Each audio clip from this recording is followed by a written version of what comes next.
we have the clouds, we have temperatures only around 80 degrees, and of course the rain that we had earlier, and not super heavy for a lot of spots, is mostly coming to an end. So aside from a few sprinkles, we're just looking kind of like more of the same for this evening. In fact, here were our afternoon highs. I wanted to show you this, only making it into the lower and middle 80s for most spots. Slidell hit 88, Buras 90 degrees, but along the South Shore and some other spots over toward Baton Rouge and Bogalusa only topping out in the lower to middle 80s.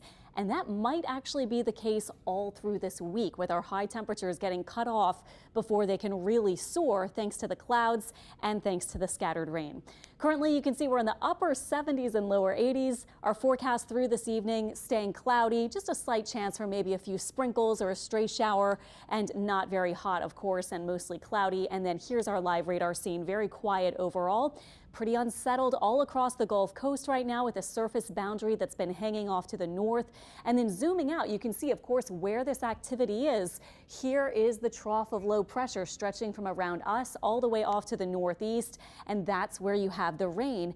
Higher up in the atmosphere in the mid-levels with water vapor imagery, here's the dry air, here's the dip, and here is the trough of low pressure. And looking at our upper pattern heading into this week, we're going in forward in time here into the Thursday, Friday time frame, and all we'll see is that bit of spin maybe starting to break off, and low pressure really right over us, just about or just off to our north. So that's why we're continuing it with a similar pattern all week. Expect some daily scattered showers and storms. It will not be super hot, and we'll have the clouds around as well. And although we do have enough moisture maybe to get a couple of heavy showers and storms, maybe some street flooding like we saw yesterday, it looks like we shouldn't have too much of that. I have our chances for rain pretty high each day, 60–70% from Monday, Labor Day, all the way through Friday. But again, the flooding threat appears to be low. If we do see that, it would only be a couple of spots here and there. Tonight, low temperatures eventually getting into the 70s with mostly cloudy skies. Tomorrow, we're looking for only 85 or so for the high, with that chance for the scattered rain. And let me show you with our high resolution model as you make your plans for Labor Day. It had too much rain to start with for our current time, so it's overestimating the rain right now. But by 9 p.m., it has most of anything we do see gone. As we move overnight, pretty quiet. 7 a.m. though, starting to see a couple of showers or storms near the coast. This is by lunchtime. Some scattered rain.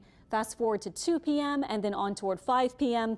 and you can see that same pattern with the scattered showers, couple of storms, and then we're calming down with any rain for the evening. It'll be tapering off. I promise you'll look at the tropics. We still have just those two active storms, Danielle way out to the north and Earl outside of the Caribbean Sea. But look at its track. It has actually been adjusted farther east, farther away from anywhere toward the Bahamas or the U.S. East Coast. Doesn't look like that's going to happen. It's going to get drawn through a weakness here and head off to the north and northeast, while Danielle eventually has a trough coming off of Canada, and that will push Danielle way to the east, northeast as well.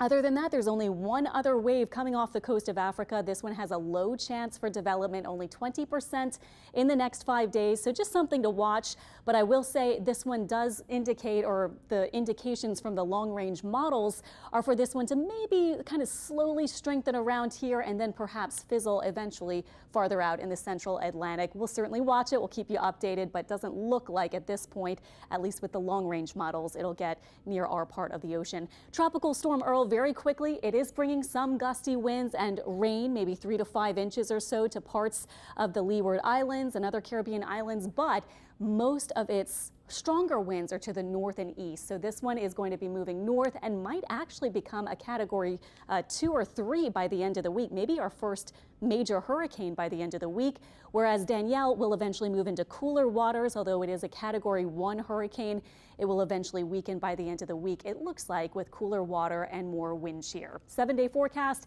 80s expected, not super hot, and decent chances for scattered rain each day.